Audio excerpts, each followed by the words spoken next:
global controls will have to be imposed, and a world governing body will be created to enforce them. Crises precipitate change.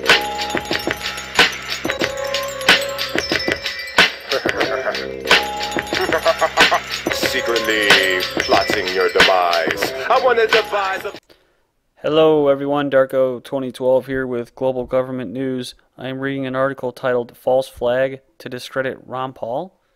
And this was the day before the Texas pilot slash software engineer entrepreneur allegedly flew a plane, a Cessna-style plane, into the Echelon building in Austin, Texas. And so this was the day before, and I thought this was a pretty interesting article that I happened to stumble across while covering another article that I titled Swiss News Predicted an IRS plane-style, quote, attack would demonize conservatives' Tea Parties. And so we have an attack where a lot of this individual's manifesto that they just refer to as rhetoric is, when you read closely, is about healthcare and about bashing Bush. So I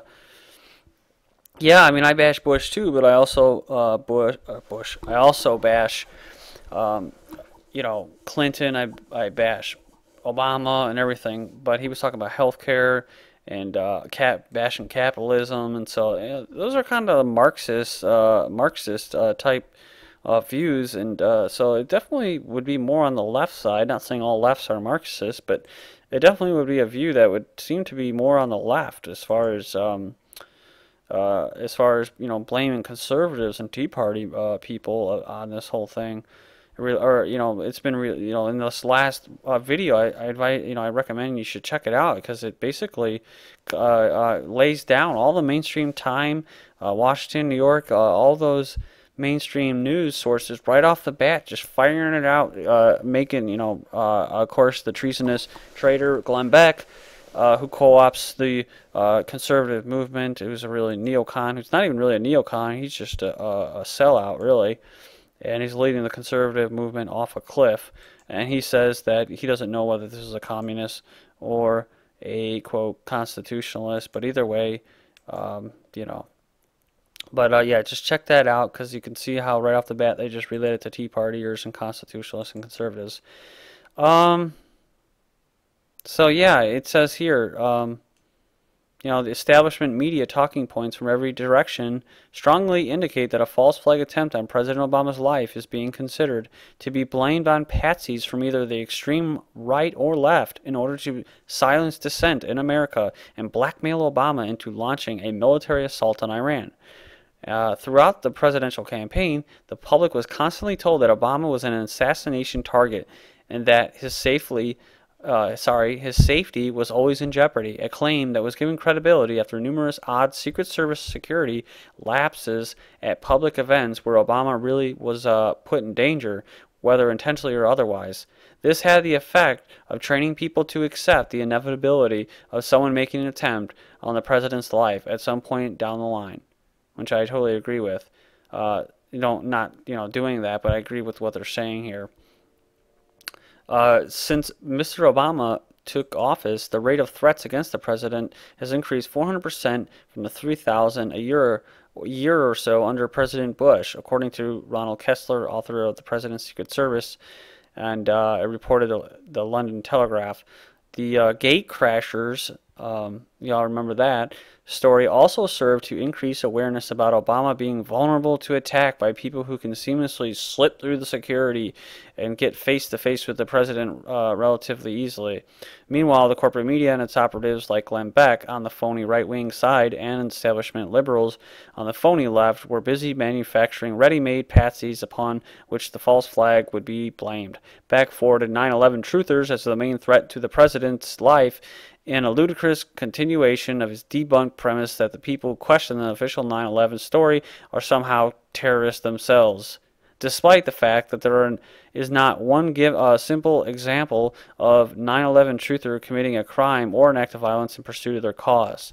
It says dominant social theme, commies, free market analysis. This is an interesting article excerpted below, not because we believe necessarily that the powers that be are contemplating a false flag event, but because there is certainly room for escalating violence in American and European too. I think it meant to say America, but I think you get the gist. It says, in fact, InfoWars' Alex Jones points out that such violence could then be blamed on internet-spawned freedom-oriented groups that Western governments feel increasingly threatened by, which they do. As dominant social themes collapse, Jones et al. Begin, in fact, to look more prescient. Through Mr. Jones still isn't what we call mainstream. We couldn't pass up the opportunity to spread the word. Before we follow up, we want to make a historical point that has to do with the Oklahoma City bombing purportedly by Timothy McVeigh. And this is the first thing I thought with this guy, this individual, Joseph Stack. Of course, just as with 9/11, there are plenty of questions about the almost lone bomber theory that sent McVeigh eventually to his death. His lips apparently still tightly sealed. Our point is that we remember reading that then President Bill Clinton supposedly indicated that the Oklahoma City bombing helped Democratic election prospects by making anti-government sentiment at least temporarily unfashionable, right? Unfortunately, we could not find that quote, but we did find an article in that prestigious conservative publication, the National Review, circa 1995, May 29th, that made the same kind of point here. It said, exploiting Oklahoma, liberal exploitation of Oklahoma City bombing. In the weeks since the Oklahoma bombing, a myth has been sedulously, sorry, I'm not pronouncing some of these words right, it says, cultivated by Democratic politicians, the liberal media, insofar as to the distinction divide the two. It is this mass murder was a consequence of recent conservative politics, that the main suspect, Timothy McVeigh, was an active member of the far-right violent militia linked to other militias in a nationwide conspiracy inspired by the anti-government rhetoric of Republican politicians like Newt Gingrich, conservative leaders like William Bennett, and talk radio performers like Rush Limbaugh.